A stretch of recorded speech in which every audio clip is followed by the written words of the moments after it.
Hola, ¿qué tal? ¿Cómo están? Muy buenas tardes, bienvenidos y bienvenidas, por supuesto, a Espacio de Gestión, el programa de radio de la Maestría en Gerencia Social de la Pontificia Universidad Católica del Perú.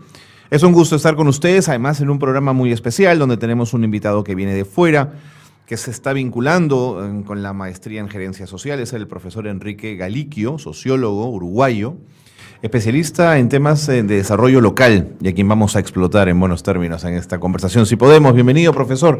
Gracias por estar con nosotros. Muchas gracias, buenos días y un placer estar aquí y poder, ojalá, conversar y comunicar Claro que sí. algunas cosas de las que estamos. ¿Cómo lo conecto con la maestría en gerencia social? Bueno, yo conocía esta maestría en gerencia social y yo tengo una relación muy directa con varios de los profesores. Entiendo. Que están participando de esta maestría, con Paco Alburquerque, que ha estado durante varios años y que es un poco uno de los de las personas de referencia en estos temas. No, Pablo sí, ha estado en la radio, venía me sí, imagino, un español, con un su castizo, simpatía sí, andaluza, muy sí, simpático, sí. sí. Y bueno, y tenemos un grupo que tanto en lo académico como en la acción, digamos, trabajamos juntos en el ámbito de consultoría también. Entonces, cuando me invitaron me sentí muy cómodo y muy tranquilo de que, bueno, si estaba este grupo de gente, Entiendo. La maestría tenía, digamos, una direccionalidad interesante, entusiasmante y efectivamente así viene sucediendo. ¿Y ha venido a dictar un curso, profesor? Sí, estoy dictando un curso que se llama Enfoque del Desarrollo Local, Ya. en el marco de la maestría, que es un curso que tiene, digamos, yo diría, dos grandes ejes, uno vinculado más en qué estamos hoy con respecto a esta temática, en una perspectiva más, diría, sociopolítica, y luego aspectos, una segunda parte de aspectos más metodológicos, de instrumentos, de herramientas, y un poco navegamos todo el tiempo entre esos dos mundos, el mundo más de la sociedad, de la política, de la gestión y luego del cómo se hace. De acuerdo. Profesor Galiquio, usted me corregirá, porque sabe mucho más de esto que yo, pero mi sensación es que el desarrollo local como enfoque, como posibilidad de trabajar en términos del campo del desarrollo, ¿no tiene más de 20 años, diría usted? ¿Poco más, poco menos? Un poco más, en el caso de mi aproximación, a ver, en el caso de América Latina, yo las primeras cosas que conozco en desarrollo local, con el nombre de desarrollo local, así es. Claro, vienen del 80 y pico, 87, de acuerdo, 88, de ya acuerdo. unos 30 años. Sin embargo, este es un tema que viene de bastante antes del desarrollo regional. Yo diría que esto arranca con relativo peso a impulsos de la CEPAL en los 60, cuando surge todo el tema de planeamiento regional como una de las líneas de trabajo. Sí. Entiendo. ¿Y su aproximación desde la sociología, cómo se produce?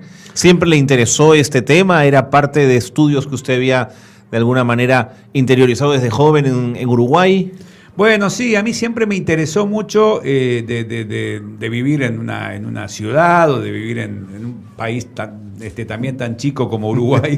Pero de tan buenos futbolistas, digamos. Eso podemos hablar bastante largo. Ahora, ojalá nos encontremos en el Mundial. Ojalá nos encontremos.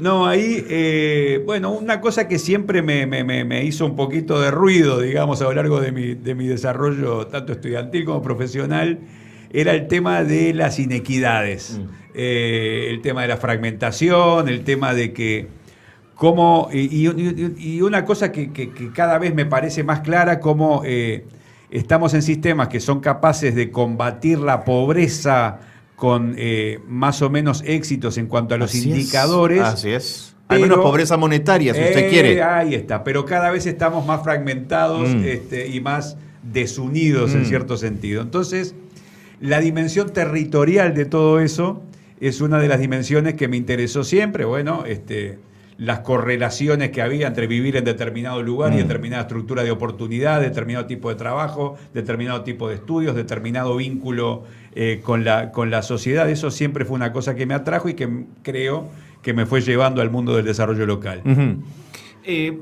Ha hecho usted, me contaba antes del programa, un periplo por el mundo, hablando y trabajando temas de desarrollo local.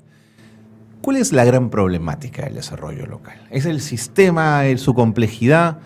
¿Dónde está la madre del cordero en desarrollo local? Bueno, yo le diría que el desarrollo local tiene muchas vertientes. Es un concepto polisémico per se. Entiendo. Se habla muchísimo de desarrollo local con diferentes visiones, Claro. con diferentes acepciones. Yo le puedo decir la mía, que es la que he ido construyendo un poquito en estos años, que por supuesto no tiene por qué ser ni la verdadera, única, ni la justa, claro. ni la única, pero es como lo veo yo. El desarrollo local para mucha gente ha sido visto en algunos casos como una moda, en otros casos como un paradigma, un nuevo paradigma, en otros casos como una herramienta de análisis, en otros casos ha sido un instrumento político, a veces para el bien y a veces para el mal. Por ejemplo, estuvo bastante en boga en los 90, en la década neoliberal en nuestra región, pero también cuando emergen gobiernos de nuevo tipo, también emerge el desarrollo local. Para mí, el desarrollo local es una estrategia sociopolítica de cambio. Que tiene algunas características particulares, sucede en un determinado territorio, necesita de construir una serie de condiciones para poder ser llevados adelante, como una visión estratégica, Okay. unos mecanismos de participación a nivel local, necesita de liderazgo, necesita de tener una visión integral, pero necesita meterse con la dimensión económica del desarrollo. En esto que usted me preguntaba de cuánto tiempo hace que esto...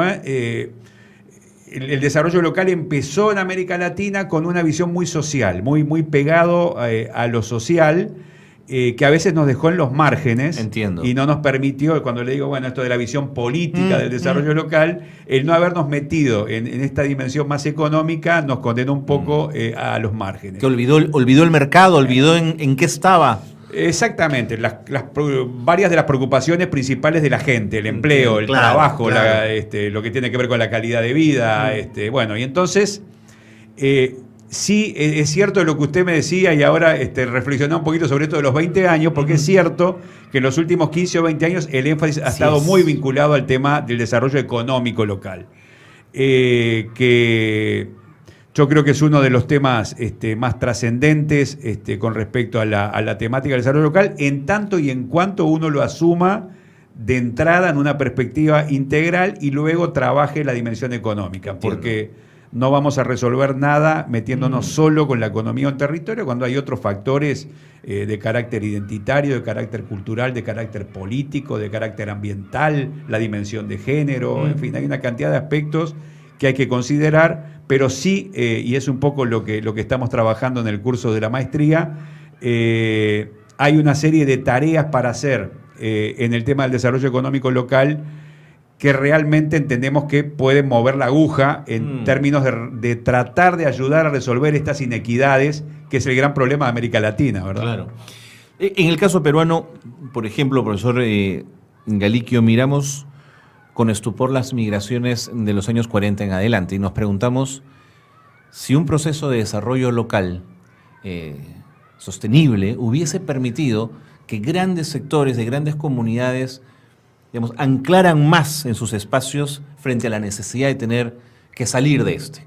Un proceso que además es legítimo y que cualquiera haría por el bien de los suyos y de su gente, digamos. No lo cuestiono ni lo pongo en entredicho, pero probablemente siempre la tierra de uno es la tierra de uno y la quiere ver en otra dimensión. Bueno, lo que usted dice yo lo comparto totalmente y tiene varias aristas. Por un lado, desde el punto de vista del desarraigo, como usted planteaba. Y lo del desarraigo es muy importante en clave de desarraigo, pero también es muy importante acerca de cómo uno se para en el lugar en el que aterriza, digamos. Así es. Nosotros trabajamos, por ejemplo, una de las dimensiones del desarrollo local, para nosotros clave, es la identidad. La identidad que uno tiene con respecto a su territorio, cómo se reconoce en su historia, cómo se reconoce con respecto a su gente, a sus vecinos, a sus pobladores.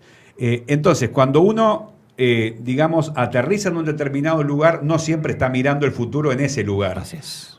Muchas veces está mirando el futuro en el lugar de donde viene, y eso impide pensar en clave estratégica. Para nosotros es una de las precondiciones fundamentales. Es que si vives pensando que estás de paso, no hay forma de anclar, ¿no es cierto? ¿Por qué voy a pensar en mejorar esto si yo me voy para otro lado? Ajá. Entonces, bueno, el tema de la identidad es uno de los temas fundamentales. Luego, ya más en clave más acumulada, cuánto más caro sale luego todo el tema de regularización y de todo el tema vinculado a los asentamientos humanos que se generan y que desde la perspectiva del Estado, dice usted. Exactamente, por supuesto. que tiene un costo enorme.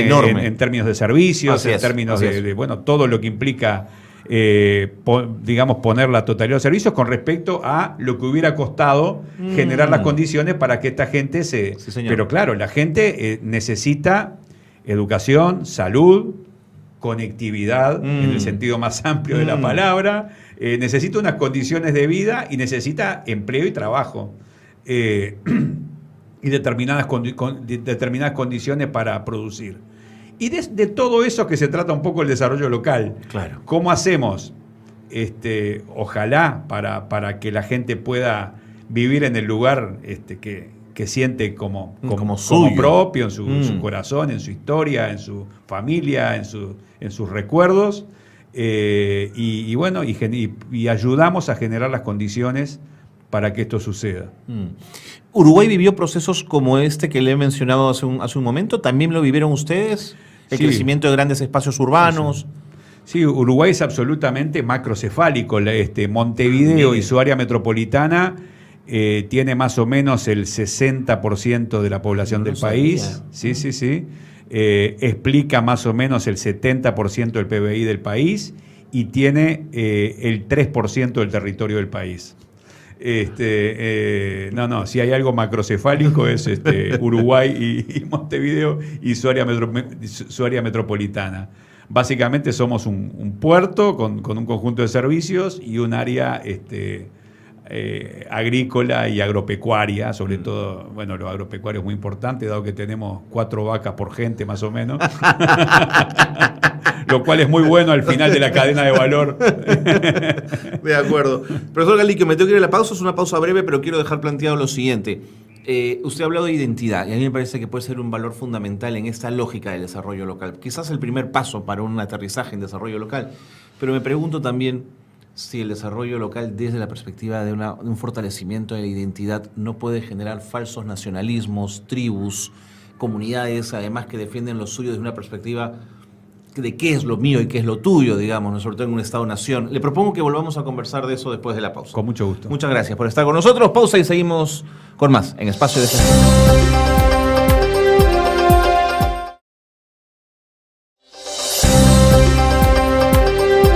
Seguimos en Espacio de Gestión. Nos acompaña el profesor uruguayo, sociólogo Enrique Galiquio, especialista en desarrollo local.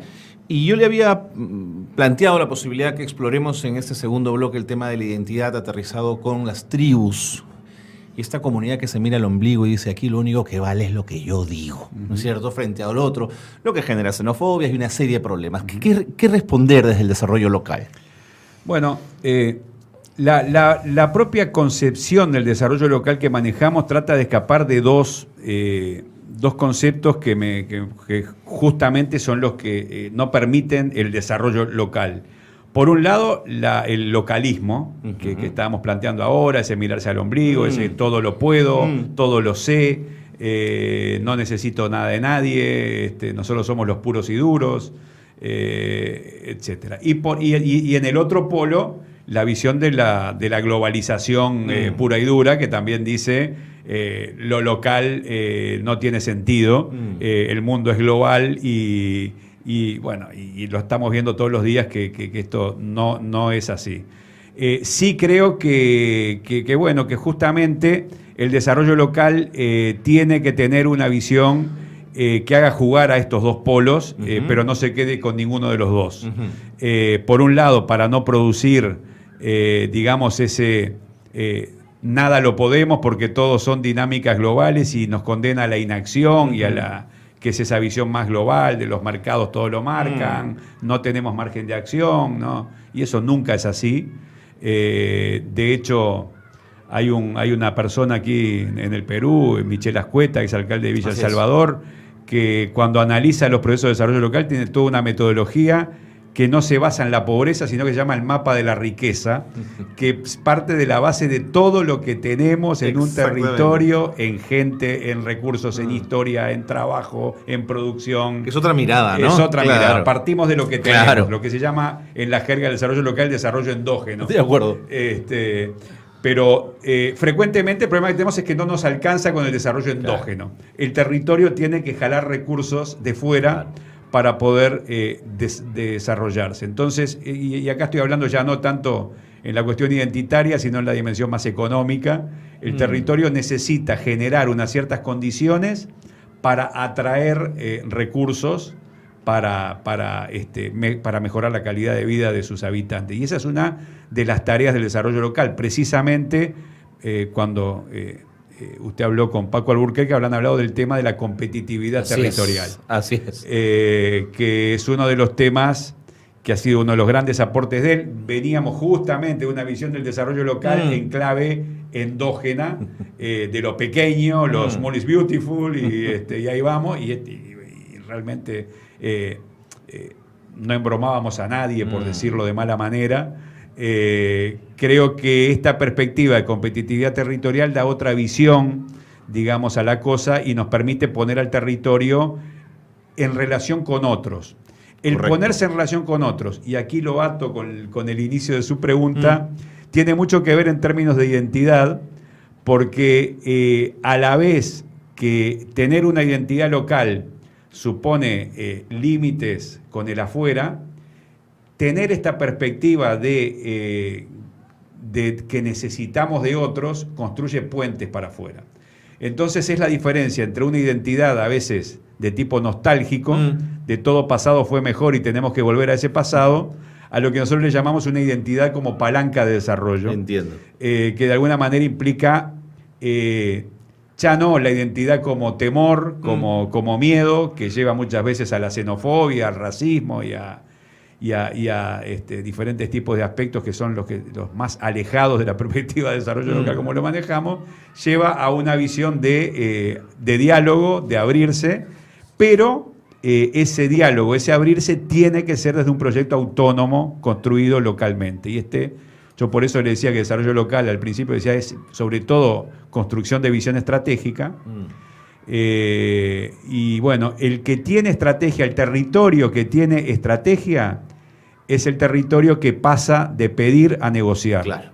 Ya no es el que anda a veces por Lima o por Montevideo o por Bogotá golpeando las puertas de los ministerios a ver qué me tocó del fondo de la bolsa, sino que voy a negociar en base a un proyecto común. Eso es muy interesante. Y es un momento... ¿Usted sabe la cantidad de alcaldes en el Perú, por ejemplo, perdona que lo interrumpe, que vienen a tocar las puertas del Ministerio de Economía por un centavo, digamos, ¿no? En todos lados se da la misma situación. Lo que pasa es que ahí tenemos que romper también la lógica de políticas territoriales que se están llevando adelante en nuestros países, que en general son políticas de corte centralista y sectorial, que dejan al territorio simplemente como un espacio de gestión, pero no como un espacio de construcción de políticas. Y aquí hago una digresión, si me permite. Por favor. Venimos de 15 años donde en nuestros países lo territorial ha estado en el discurso de todos los actores políticos y sociales. La voluntad política y los recursos que se han puesto para el desarrollo territorial han sido enormes. Todos los días nos enteramos de programas, de proyectos, de iniciativas. Así es. Ahora, y ese es el vaso medio lleno. El vaso medio vacío es, ¿movimos la aguja en términos de resolver las inequidades territoriales o sabemos que más o menos... viendo el mapa sabemos dónde van a estar los pobres, dónde van a estar los ricos y dónde. Entonces, no ha sido por falta de voluntad política y no ha sido por falta de recursos que no hemos podido resolver el tema. Yo a esta forma de definir las políticas en el centro y aterrizarlas en el territorio le llamo territorialización de políticas. Y creo que a eso tenemos que oponerle otro modelo, que es un modelo de construcción de políticas territoriales. Ya.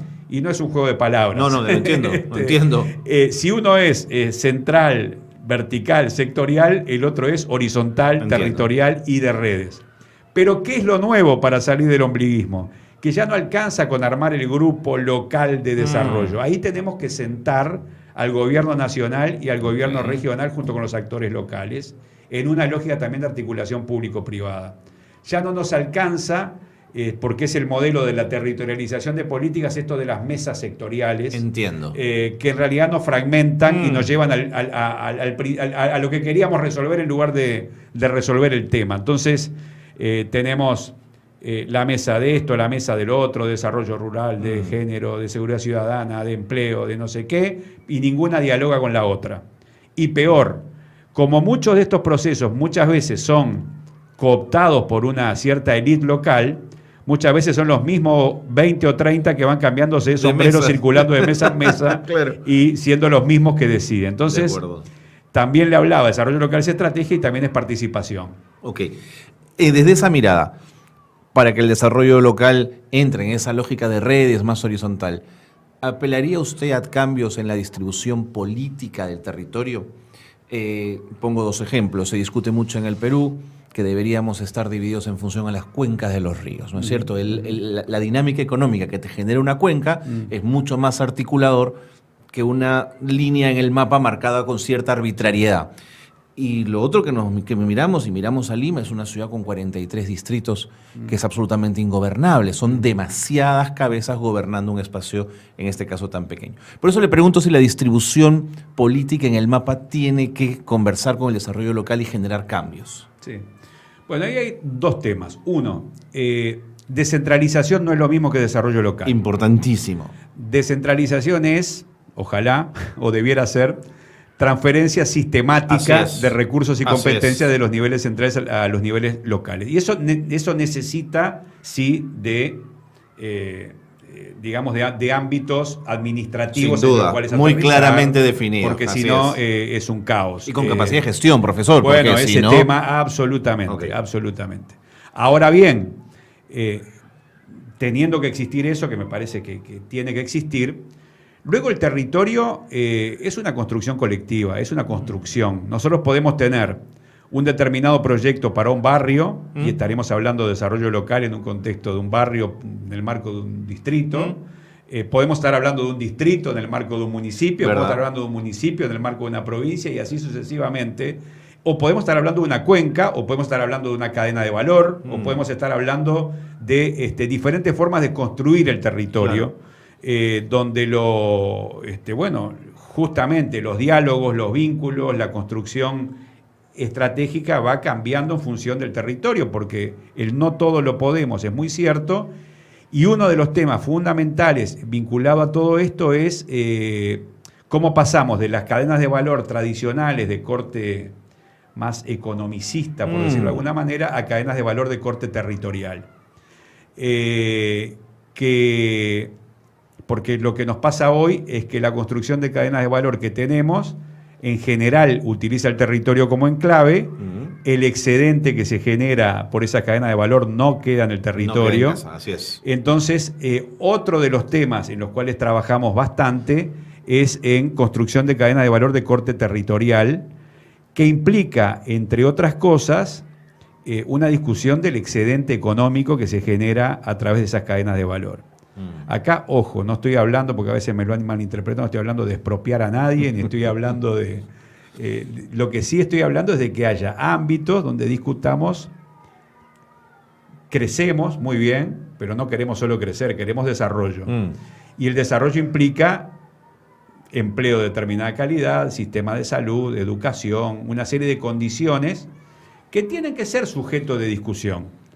Y el desarrollo local en buena medida se juega en tanto tengo proyecto local, en tanto tengo actores portadores de un proyecto local y que saben dialogar para poder llevar adelante ese proyecto local. Por eso el concepto de cadenas de valor territorial es un tema que me parece bastante de punta, que puede llegar a cambiar y a digamos, a romper un poco con este malestar que muchas veces tenemos, donde vemos indicadores de crecimiento muy importantes y que es buena cosa, porque sin crecimiento económico es muy difícil. Pero luego cómo eso se transforma en desarrollo y desarrollo del territorio. Y cómo si mi territorio es la base, digamos, que hace posible que esa cadena funcione, bueno, cómo de alguna manera tengo retorno. Y bueno, yo por eso digo que el desarrollo local no es un tema técnico, no es un tema de paradigma, pero sí es un tema muy político. Es muy político. Y hacia ahí va mi siguiente pregunta. Quienes lideren, y usted ha señalado que en el desarrollo local los liderazgos son muy importantes, quienes lideren esos procesos de desarrollo local debe ser quienes tengan una representación política para generar el cambio o no necesariamente. Se lo digo además en el marco donde en el Perú vivimos una crisis política y de representación muy profunda. Sí. ¿Quién lidera ese proceso? Bueno, nosotros normalmente cuando trabajamos en procesos de desarrollo local generamos lo que le llamamos un grupo impulsor. Una suerte de comité, digamos. Una especie de comité que de alguna manera, que es el acuerdo, digamos, una de las precondiciones para ponernos a trabajar en procesos de desarrollo local es la generación de este ámbito, porque representa una voluntad política más allá del actor político. De acuerdo, puro le entiendo. Entonces, normalmente incluimos en ese ámbito, sí, al alcalde o a la autoridad, la autoridad democráticamente electa, pero también incluimos actores del sector académico, actores del sector privado, actores de la sociedad. En igualdad de condiciones en esa mesa. En igualdad de condiciones bajo unas reglas de juego. Claro. Pero también sentamos a los actores del gobierno regional y nacional. Bueno, dependiendo de dónde estemos parados. Esto es complejo, pero en nuestra experiencia es posible. Claro, si no hay una cadena de transmisión hacia el gobierno nacional, estás perdido, ¿no? Si no terminás con esta especie de industria que hay de los planes estratégicos, que terminan siendo funcionales a una determinada mirada, pero que no cambian nada, ¿no? Yo creo que hay que hacer una investigación de cómo han crecido las consultoras de planes estratégicos en los últimos 15 años, ¿no es cierto? Exactamente. Entonces, claro, terminan enriqueciendo a una élite, que son los que formulan los planes, pero luego, bueno, no hay participación, no hay diálogo, y no hay, en definitiva, ese proyecto político. Entonces termina siendo un diagnóstico realmente bien hecho desde el punto de vista técnico, con escenarios, con prospectiva, y que termina con 10 o 12 proyectos que nadie sabe ni cómo se van a financiar, ni de qué manera, y que fueron en general los proyectos que le parecieron mejores a los consultores que lo estuvieron elaborando. Entonces, bueno, ahí nosotros trabajamos estamos en este momento un poco rompiendo con el concepto de planificación estratégica, estamos trabajando con un concepto de agenda estratégica, que es un concepto que toma muchísimas de las cosas de la planificación estratégica, pero que lo ve como una cosa mucho más viva, como una cosa de cambio ya a medida que se va desarrollando. Porque una cosa que hemos descubierto es que generalmente los recursos están para muchas de las cosas que nos proponemos e identificamos a nivel de una estrategia local. Pero, bueno, ahora nos acaba de pasar en una agenda estratégica que trabajamos en una ciudad industrial en declive en Uruguay, que se llama Juan Lacase, que a medida que empezamos con esto se empezaron a acercar organismos de gobierno a decir, bueno, pero yo tenía un proyecto para este pequeño puertito, no sé qué. Yo tenía un proyecto para el empleo. Pero hasta que no emergió el paraguas, nadie se animó a... Decían, bueno, ¿para qué voy a meter ahí si no ahí no pasa nada? Claro. Entonces, claro, y ahí viene lo que usted plantea con respecto a cuál es el rol del liderazgo político local. Que puede tener un rol de la política con P minúscula, digamos, o puede tener la P mayúscula. Por supuesto.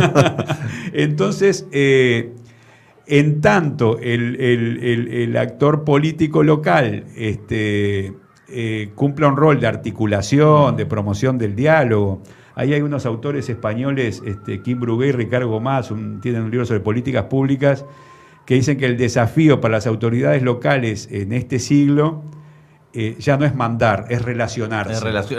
Van a ser más poderosos cuanto más se relacionen. Buen punto. Y bueno, y claro, ojo, porque a veces ponemos todo en la... pues esto nunca es cuestión de bondad o maldad. No va por ahí, digamos. Claro, un gobernante local, a la vez que tiene que construir esto de la visión estratégica, tiene que gestionar, porque tiene gente pidiéndole que recojan la basura, que la luz, la calle, y lo tiene que hacer. Y si no hace eso, sabe que nunca más va a ganar en la vida. Totalmente. Y lo otro tiene un rédito político todavía incierto. Y si te lo dan en el largo aliento y en el largo por eso, puesto en el mejor de los casos va a ser dentro de 15 años. Así es, ¿no? Y quién sabe qué va a ser de mi vida en 15 años. Entonces, claro, tú dices un ciudadano que diga, este desarrollo de hoy se debe a que hace 15 años tuvimos un alcalde que pensó en esto. Claro. El político no piensa en ese rédito, ¿no? Y pasa también con la propia sociedad local. Nosotros lo primero que decimos cada vez que generamos un ámbito de estos es, bueno, miren que acá se viene a poner y no a sacar. Epa. Este no es el ámbito donde venimos con mi proyecto, mi sueño de la vida y ahora veo si hay coyuntura para... no, es otra cosa. No, tiene que apropiarse la gente del proyecto, si no, no sirve. Profesor Caliquio, me ganó el tiempo. Bueno, no sabe cómo le agradezco que haya estado con nosotros. Encantado. Y cuando regrese a Lima, nos avisa y seguimos conversando, que han quedado varias cosas en el tintero. Muchas gracias. Muchas gracias y te agradezco mucho esta charla que, que me ha gustado mucho. Su casa, cuando quiera. Próxima. Pausa y seguimos con más en Espacio de Gestión.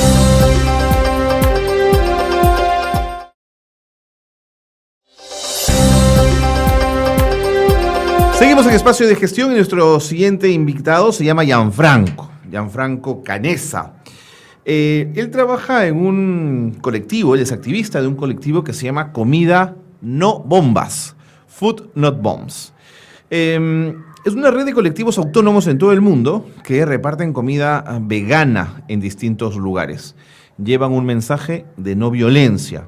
Pero además, y esta es una de las razones por las que queríamos conversar con ellos, es que recuperan alimentos en buen estado que están descartados a diario en mercados, en bodegas, en restaurantes, y con eso preparan comida que van a compartir gratuitamente con las personas que lo necesitan. Así es. Y ese es un proyecto estupendo, Gianfranco, bienvenido. Gracias por estar con nosotros. Un gusto tenerte aquí.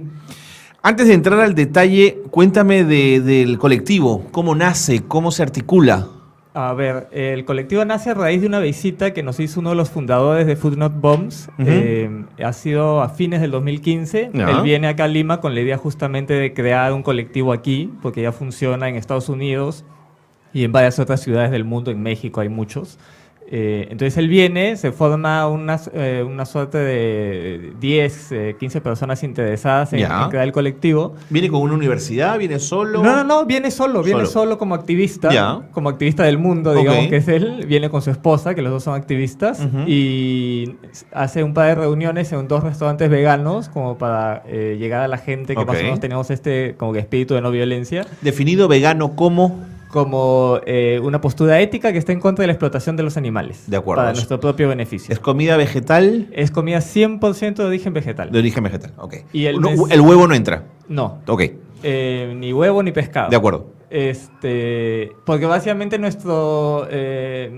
la base en que nosotros llevamos el mensaje es de estar en contra de todo tipo de violencia. Perfecto. Hacia las personas y hacia los animales. Te había interrumpido. Estabas en el restaurante. Sí, te decía de que llega él, nos explica un poco de qué trata el movimiento, qué cosas es lo que hacen, y ahí es que se queda como que el primer grupito de gente interesada. Ya. Inmediatamente pasamos a la acción. A fines de ese año se hizo una fiesta en Miraflores que se llamaba la fiesta B12. B12. B12. ¿Por B12 la vitamina? Por la... Okay. Sí. Que es siempre lo que nos dicen a los veganos, ¿no? Entonces, la fiesta se llamaba así, B12. Y en esta fiesta, al final de la fiesta, sobran unas hamburguesas de lentejas, de garbanzos, que no se llegan a vender y se quedan como que ahí en la casa de una de las activistas. Que suele pasar siempre, ¿no? Que queda un poco de comida al final, claro. Entonces, no teníamos programado nosotros todavía una primera acción como Comida No Bombas, pero teníamos esto y se iba como que a malograr. A pesar de que es vegetal y duda un poquito más en malograrse, no iba a llegar como que a los siguientes 15 días que teníamos proyectado una acción, ¿no? Entiendo. Entonces dijimos, no, hay que hacer algo esta misma noche con esto para que no se pierda. Y así fue que empezó. Fuimos al mercado número 2 de Surquillo con unas jabas de madera y las hamburguesas que habían sobrado y empezamos a ofrecerlas con letreritos hechos en papel, con lapicero, con plumón. Ya. Y empezamos a ofrecer a las personas que dan hamburguesas gratis. Yo seguro que les dijo alguien, ¿y cuánto cuestan? Muchos nos preguntaban si realmente no tenía un valor, Claro. si éramos de alguna iglesia, Ok. de algún Claro. partido político, Entiendo. y le decíamos que no, que simplemente éramos pues un colectivo, que lo que queríamos era compartir comida gratis para las personas que quieran comer, Ok. que es básicamente la idea del movimiento, ¿no? Cuando me hablas de colectivo, cuando me hablas de movimiento, ¿me estás hablando de una actitud personal, de gente que piensa más o menos en conjunto y se junta, valga la redundancia? ¿O estamos hablando de una institución que tiene un registro, que es legal, que tiene nombre? No. En realidad no hay nada institucionalizado. Nada institucionalizado. Son colectivos independientes en Ajá. todo el mundo, Ajá. que básicamente es un grupo de personas más o menos con un interés común, ideas similares, y que se juntan a muy pocos días de que se organiza la acción, porque como estamos hablando de tratar alimentos y comida, no puedes recuperar los alimentos como que con mucha antelación, porque si llega, o sea, si los recuperas, por ejemplo, un lunes y tu acción es el lunes siguiente, ya esa comida no Ya llega. no sirve. Así Aparte es comida recuperada, entonces pues sí es comida que está como que a punto de malograrse. O que en algunas partes del producto ya están malogradas y tienes que cortarlas para rescatar la parte buena del alimento. Entonces tiene que ser de la recuperación el fin de semana previo a la acción, De acuerdo. que normalmente son los lunes. ¿Cómo garantizas la inocuidad de lo que estás ofreciendo? A ver, lo que hacemos es, como te comentaba, recuperar los alimentos el fin de semana previo. Vamos, cada uno de los activistas va al mercado que le quede cerca a su casa, el que ellos elijan. Se recupera todo lo que nos entreguen gratuitamente, desde cosas buenas, malas, podridas, todo se recupera. Y todo se lleva, por cada uno de los activistas, al restaurante que gentilmente nos ofrece sus instalaciones para hacer las acciones. Y ahí es que se hace el chequeo de todo lo que ha llegado. Ok. Se chequea, lo que está bueno se guarda, lo que está podrido se bota a la basura, lo que tiene alguna parte, como te digo, mermada, se corta, se revisa y solamente usamos todo lo que está bueno y digerible. Es más, nosotros mismos comemos de ahí. Ok. No es que nosotros le demos a alguien y nosotros no eso no Entiendo, comemos. ustedes también comen de ahí. Sí, normalmente nosotros antes de empezar la acción o al finalizarla, depende un poco de los tiempos que tanto nos demoremos en cocinar, comemos, porque, a ver, la comida se entrega a las 6 de la tarde y nosotros nos reunimos en el restaurante a golpe del mediodía, sin haber comido nada, obviamente desayunados, ¿no? De acuerdo. Y nos dedicamos íntegramente uno a preparar el restaurante, limpiarlo, lavar los alimentos, botar los alimentos malos. Y eso nos toma pues 3-4 horas volantear por la zona del restaurante para avisar que va a ser la acción, porque aparte de manejarnos por redes sociales, también lo hacemos como que in situ, pegando afiches letreros en los postes, porque no toda la gente maneja Facebook. Y a veces la gente que justamente necesita comer gratis no está tanto de las redes sociales, pues, ¿no? Entonces pegamos en unos carteles muy simples en los postes alrededor de Magdalena con la frase alimentos gratis, hora y el lugar. Y todo eso nos demora pues como 3-4 horas y a las 5 y pico de la tarde recién está la comida lista. Entonces o comemos nosotros ahí hasta que dan las 6 y ya abrimos las puertas para que entren las personas. Ya no comen hasta o después. ya hasta que Claro. termine la acción golpe de 9 de la noche, ¿no? Digamos, me lo mencionas porque probando la comida también das fe que aquello que estás entregando está en buen estado. Sí, claro. Y que es rico, pues, ¿no? Porque no solamente tiene que es rico, estar es en verdad. buen estado, sino ser agradable, verdad. ¿no? Muy bien. Y tenemos la suerte de que el chef, el que cocina, es justamente el chef del restaurante que atiende normalmente Ok. de martes a domingo. Los Ok. lunes ellos descansan y los lunes por eso es que nos dan las instalaciones De acuerdo. para usarlas. Entonces la gente que necesita comer va voluntariamente al lugar que ustedes convocan, que suele ser un restaurante. En este momento es un restaurante en Magdalena que se llama Sinfonía Vegana, es un restaurante vegano. Ya. Como te mencioné, ellos atienden de martes a domingo como restaurante, como Seguro, Silvestre. seguro. Y los lunes, que no abre, nosotros hacemos Les la permiten acción. la instalación para que ustedes hagan la acción. Y va a las personas que deseen, no necesariamente, por eso siempre nos lo preguntan, ¿ustedes le dan los alimentos solamente a personas necesitadas? Nosotros decimos no. No hacemos discriminación de ningún tipo. Ok. Aquí puede venir el dueño del banco o el que limpia la puerta en el banco. Pero presumo que la mayoría de gente debe ser sí gente que lo necesita. Normalmente, porque siempre hay esto de no, si es gratis de ese de mala calidad, y yo no, prefiero no comer. Entonces, normalmente siempre la gente que llega es gente que lo necesita.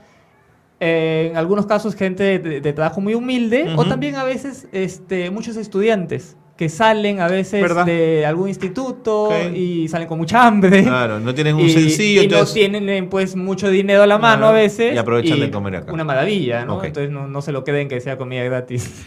Gianfranco, las cosas que recogen y que luego van a entregar, ¿son todas sin preparar? ¿O también cabe o sea, un arroz preparado, por ejemplo? ¿Puede entrar en el juego? Siempre con el cuidado de que esté en buen estado, Ok. sí. O sea, nosotros, como te digo, recibimos todo. Ok. Mientras sea 100% de origen vegetal. Si nos entrega alguien, no sé, pues un pollo, lamentablemente como va en contra de nuestra filosofía de no violencia, no lo recibimos. Le decimos, mira, si deseas, pues tú donárselo a alguien que lo pueda necesitar, pero nosotros como colectivo No aceptas eso. aceptamos Ok. nada que tenga que ver con violencia. Ok, ¿y qué porcentaje de lo que reciben está cocinado y procesado ya frente a lo que no? En verdad, hoy en día no recuerdo que nos hayan entregado nada. Tal vez algún restaurante o el mismo restaurante que Ok, a veces le queda ok. algo, nos lo Les cede, ha dado. pero debe ser en verdad el 3%. Ok, lo mínimo. Es muy mínimo. Ok. Normalmente son tubérculos, frutas, en general cualquier cosa que uno encuentre en un mercado, que nos lo entregan sin cocinar. Entonces acuerdo. lo que se hace es lavarlo, cortarlo y cocinarlo. Veo calcomanías de la organización, veo un pequeño brochure, digamos. ¿Quién financia el colectivo? Nosotros. ¿De dónde sale el dinero para sostener el colectivo? En verdad no necesitamos mucho dinero. Porque, a ver, si te fijas, es más, yo te invito a que lo hagas. Ya. Cualquier persona puede ir a un mercado donde los comerciantes, ¿qué cosa es lo que hacen? Ellos compran muy tempranito los alimentos, me imagino en la parada, en estos lugares, y al día siguiente tienen que volver a hacer lo mismo y volver a hacer lo mismo. ¿Qué pasa con los productos que la gente no escoge? Porque yo voy al mercado, tú también. ¿Qué es lo primero que hacemos? Miramos qué cosa está bonito, lo escogemos es. como cualquiera Así hace, pues, es. ¿no? Que uno quiere comer lo que se ve mejor. Así es. Y vamos dejando el otro. Y eso se va quedando. Ajá. Y al comerciante no le conviene. Y no va a mantener eso al día siguiente, porque le quita espacio. Entonces lo que hace el comerciante es, bueno, esta es parte del negocio, lo boto a la basura y compro nuevo el día siguiente. Ok. Entonces, nosotros lo que le decimos es, no los botes, dánoslo a nosotros, le explicamos de qué se trata y nos lo dan. Entonces, no pagamos nada por eso, todo es gratis, o sea, todo el insumo es gratis. ¿Qué cosa es lo que gastamos? En gas, electricidad, en movilidades. Yo, para suerte, tengo un negocio de impresiones, una imprenta. Entonces, yo colaboro con el movimiento haciendo todo lo que sea papelera. La gráfica, entiendo. Entonces, como te digo, nuestros únicos gastos son por ahí movilidad. Por ahí alguien no nos dona pues una bolsa de sal, necesitamos sal, que compramos una bolsita de sal, pero son cosas muy mínimas. Y entre el mismo colectivo, pues todos ponemos un sol, De acuerdo, 50 de acuerdo. céntimos y se genera el... Te hacía esta pregunta porque en la medida en que todo sea voluntario, de recursos propios, corre el riesgo de ser insostenible en el tiempo. Es decir, si tú no tuvieras un negocio de imprenta, si tuvieras un negocio de jardinería, ¿no es cierto? ¿Quién haría los volantes y los afiches y esas cosas? Es decir, lo que te quiero decir es, ¿no les preocupa que el colectivo, por esta escasez de recursos, digamos, no tenga sostenibilidad en el tiempo? Tratamos siempre de meterle mucho punche. De hecho, han habido ocasiones en las que hemos tenido como que paras. Por ejemplo, todo el 2016 fuimos como que muy frecuentes. Hacíamos una acción al mes. Se hizo difícil. El 2016, no. El 2016 fue como que muy frecuente. El ya. 2017 fue sí que tuvimos una parada como que de 6 meses y Ya. luego retomamos. Ok. ¿Por qué? No necesariamente por el tema de dinero, sino porque como todo es voluntario y la gran mayoría son jóvenes, entonces tienen pues también sus obligaciones propias, pues, ¿no? Entonces a veces no pueden dedicarse todo un día, y en este caso estamos hablando de un día de semana, así tengan toda la actitud del mundo a perder un día en el instituto, en la universidad, en el trabajo. Entonces tuvimos como que una parada de unos 6 meses. Pero igual, siempre hay gente que llega nueva al movimiento y que le pone ganas por un tiempo, luego se va, luego llegan otros.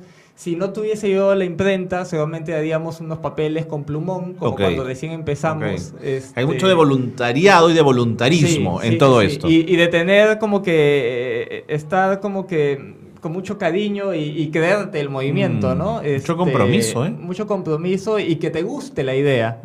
Porque si no te gusta, pues lo vas a hacer una vez y después ya no. Ok. Pero si te la crees... Me tengo que ir a la pausa. Dale. Dejo la pregunta planteada antes de irnos. Hay un intento de convencer al mundo, de invitarnos a los incrédulos hacia una posición vegana en la alimentación del futuro o no? O cada uno come lo que quiera, nosotros vamos por esta línea. Eso quería preguntarte, si hay un afán de contarle al mundo de esta experiencia que ustedes viven con tanta intensidad y de intentar convencer que es una buena opción para hacer un mundo más sostenible y menos violento desde la perspectiva que ustedes tienen. Me contesta después de la pausa, Dale. Gianfranco. Pausa y volvemos.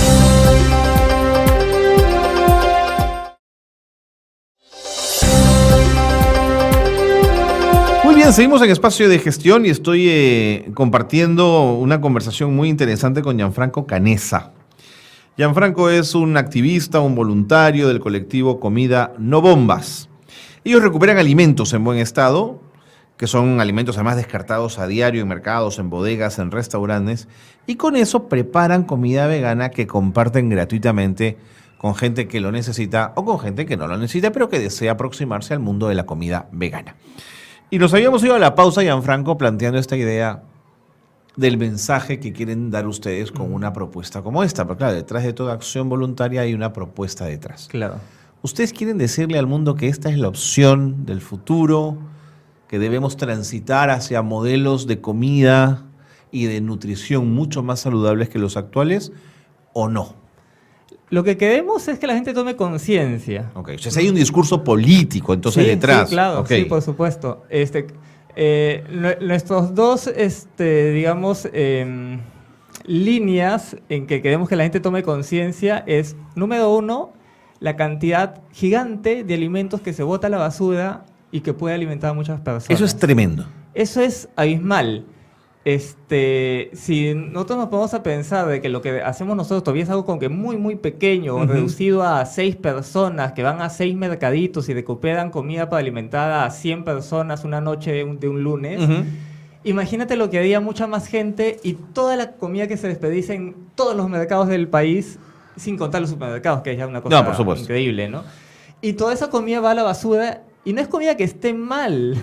Es comida que muchas veces está Que buena. no es comercial, si tú quieres decirlo. Claro. Pero que está que en se buen puede estado, utilizar, que y se hay puede gente utilizar. que no come nada durante el día y que tranquilamente se comería feliz esa manzana o un puré de papas. Entonces, eso es lo que queremos que la gente tome conciencia. La cantidad de comida que se bota a la basura cuando podía alimentar a muchas personas y que tomen conciencia de eso para que también en sus casas no boten tan fácilmente los alimentos, porque hay personas que pueden necesitarlos, eso es uno. Y dos, de que tomen conciencia de que uno se puede alimentar perfectamente con todos los nutrientes necesarios, con todas las vitaminas, está en buen estado de salud, sin hacerle daño a otros. Y a otros no me refiero a otras personas, sino a otros en general, a animales que sufren igual que nosotros. Entonces, si puedes alimentarte bien, rico, porque la verdad que siempre que preguntamos nos dicen que la comida está muy buena, y sin hacerle daño a otro, es decir, sin financiar la industria de explotación animal, ¿por qué no hacerlo? ¿No? ¿Por qué no optar por un alimento que es saludable y al mismo tiempo no le hace daño a otros seres que sufren como nosotros? ¿Qué dimensión tiene esta iniciativa en otros países del mundo? Pienso en Estados Unidos, de donde es el fundador que contabas que había venido al Perú. ¿Qué impacto tiene en la economía de ese país, en el poder dar comida a otras personas en ese país? Bueno, no hemos hecho un estudio riguroso del tema, y como son colectivos independientes, que como que no rinden cuentas a nadie, ni siquiera gente del mismo colectivo. Es difícil seguirlos. Es difícil saber el impacto, pero bueno, mientras le des de comer a una sola persona en un día que no podía o que misión no cumplida. comer, es una misión cumplida. Entonces, no necesariamente tienes que tener un impacto grandísimo en números, sino con que lo hagas con una persona ya es bastante, ¿no? De acuerdo. ¿Cómo llego a hacer un link entre la violencia humana de los seres humanos matándonos los unos a los otros con la violencia a los animales, violencia entendida como el sacrificio del animal para la alimentación? ¿Son cosas para ustedes que están al mismo nivel, que son lo mismo? Pues es que no tendría por qué no serlo, ¿no? O sea, como yo siempre a veces en conversaciones con amigos que no son veganos, les digo, bueno, ¿tú matarías a tu perro para comértelo? Y dicen, no, si es mi mascota, yo lo quiero. Ok, pero ¿cuál es la diferencia? Pero en caso de entre- necesidad, sí matarías a un perro para vivir, para sobrevivir. Si O eso sea, si es estuviese que una isla exactamente, desierta. ¿no? Digamos, una situación de conflicto armado, una situación de guerra donde no hay que comer, donde ya has comido raíces, has comido lo que has encontrado y hay un animal disponible. Bueno, estamos hablando pues de cosas muy extremas, ¿no? Hoy en día vivimos en un país sin guerra, vamos a comprar al supermercado nuestra comida, entonces no estamos en esa situación, ¿no? Todos en una situación así, hay gente que se comía entre ellas en el famoso accidente de Uruguay de Así los es, pilotos así que se es. tuvieron que comer Así entre es. ellos, pero no es que todos los días después salen y empiezan a comerse entre... Y se hicieron caníbales. Claro, no, son Claro. casos extremos. Ya, pero- Obviamente ante una situación así probablemente sí tendríamos que hacerlo, ¿no? O comernos como te digo al compañero. Ya, pero lo que quiero entender es, no atento contra la vida de un animal, ¿por qué? Porque me da pena, porque es un ser viviente igual que yo, porque no lo considero un animal inferior, por tanto aprovechable por el hombre que es, digamos, la especie superior en el planeta. Supuestamente, ¿No es ¿no? cierto? ¿Qué hay detrás de esa postura? Es como que algo muy simple, ¿no? Es no hacerle a los demás lo que no quieres que te hagan a ti. Y los demás, como te digo, es generalizando a todo ser que siente dolor. Porque muchas veces nos dicen, oye, pero las Ok. plantas sienten, lo cual es falso, pues, ¿no? Porque las plantas reaccionan a estímulos. Ok. No tienen un sistema nervioso central, no tienen Así un es, cerebro, no así es. procesan dolor. Pero no puedes hacerle eso, si no le vas a hacer eso a un perro o a un gato, ¿por qué se lo vas a hacer a un cerdo o a una vaca? Que igual que los demás, tú los golpeas y les duele, los cortas y les sale sangre. Pero Gianfranco, ¿no es una debilidad del discurso poner al mismo nivel a hombres y animales? ¿Por qué? Por la racionalidad. Pero bajo ese argumento, pues una persona que tiene algún problema de origen mental está por debajo de nosotros y podemos hacer con él lo que nos plazca porque somos superiores a él. O sea, una persona que tiene un problema de nacimiento, Una discapacidad mental, una te discapacidad refieres. Ok. mental, tiene los mismos derechos que yo o que tú. No porque él tenga un problema de nacimiento que él no lo elige, ok, como tú tienes esta De discapacidad, acuerdo. yo soy superior Quito a ti. la palabra racional. Que tienen el gen humano, que somos seres, digamos, y me río yo mismo digamos, porque no es cierto, ¿no? Somos más avanzados. Y uno preguntaría, ¿avanzados en qué? Si nos matamos y hacemos cuanta cosa hay, ¿no es cierto? Claro. Pero mi preocupación del discurso, más allá de que pueda estar de acuerdo o no, es en la equiparación. Porque se nos ha enseñado, o tradicionalmente hemos sostenido, Ujú. que el ser humano es el ser, digamos, dominante en el planeta, Sí. en esta tierra nuestra. Y Ujú. por lo tanto vive y se nutre de las especies menores. Ujú. Claro, pero eso está bueno. Lo pongo sobre la mesa para conversarlo, Gianfranco. O sea, no tendríamos por qué servirnos de otros, ¿no? Si compartimos el mismo planeta, ¿por qué no vivir en armonía con los demás? O sea, no veo por qué tengamos que utilizar a otros animales para nuestro propio beneficio. Digamos, O sea, las comunidades africanas y las comunidades indígenas de la selva peruana, Ujú. antes de sacrificar a un animal, hacen una oración por el valor que tiene el animal que están sacrificando, pero se lo engullen igual. Es decir, hay un agradecimiento a la tierra por la entrega y la ofrenda de ese animal que va a nutrirlos. Sí. ¿No le asignan valor a eso? Pero claro, eso es un tema cultural y un tema hasta religioso Ajá. de estas tribus que no necesariamente sea catolicismo, sino otro tipo de creencias. Pero todo es un tema cultural. O sea, nosotros nos escandalizamos cuando en China matan perros y decimos, wow, qué Ajá, salvajes. ajá. Pero, oye, ¿cuál es la diferencia de nuevo, no? O sea, ¿por qué tú puedes matar cerdos y vacas y yo no puedes matar perros y gatos? No, claro, eso no es ningún argumento. Entonces, Ese no es ningún argumento, ¿no es cierto? los dos, tantos perros, gatos, cerdos, vacas sienten lo mismo, entonces no es un argumento. Y a ver, el tema del veganismo es hacer el menor daño posible. O sea, no es que sea la solución a todo y que sea como que ya soy vegano y estoy encima de todo el mundo y soy la persona más ética del mundo, ¿no? Ajá. Porque, o sea, nos rascamos y estamos matando ácaros. Dentro de nuestro mismo organismo tenemos bacterias que matamos todos los días sin darnos cuenta. No es que yo no mate a nadie, ¿no? Pero es hacer el menor daño posible. Entonces, a ver, si yo vivo en Lima y como te decía, compro en supermercados, puedo elegir puedo elegir qué hace menos daño y qué hace más daño. Si yo vivo en la selva y no tengo alimentos a mano y solamente tengo, no sé, pues una vaca, pues no me queda otra que explotar al animal para yo sobrevivir. Pero esta no es la situación en una gran parte del mundo, ¿no? Entiendo. Que tenemos ya un acceso generalizado a la comida. En ese discurso político hay también una oposición, un planteamiento al sistema económico imperante, es decir, al capitalismo en su grado extremo, que genera miles de cabezas de ganado, por ejemplo, generando un impacto profundo en el cambio en la atmósfera, en el cambio climático, pero alimentando a millones de personas con buena cantidad de proteínas.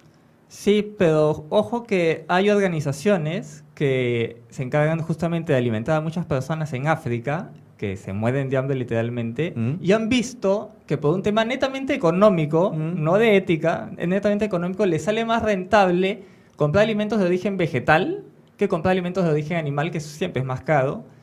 Y, ¿Con el mismo grado proteico? pero por supuesto, un plato de garbanzos o de lentejas tiene más proteína que un plato de pollo.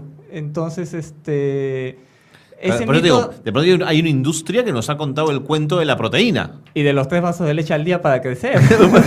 Por eso te decía si había un discurso también antisistema en la propuesta de ustedes. Siempre y cuando el sistema esté mal. O sea, si el sistema está bien, no hay ningún problema con ello. Pero si hay un sistema que no funciona correctamente, que se encarga de explotar a otros, vamos a estar en contra de eso. O sea, no es que seamos antisistema y anticapitalismo, sino nos oponemos ante aquello que está mal.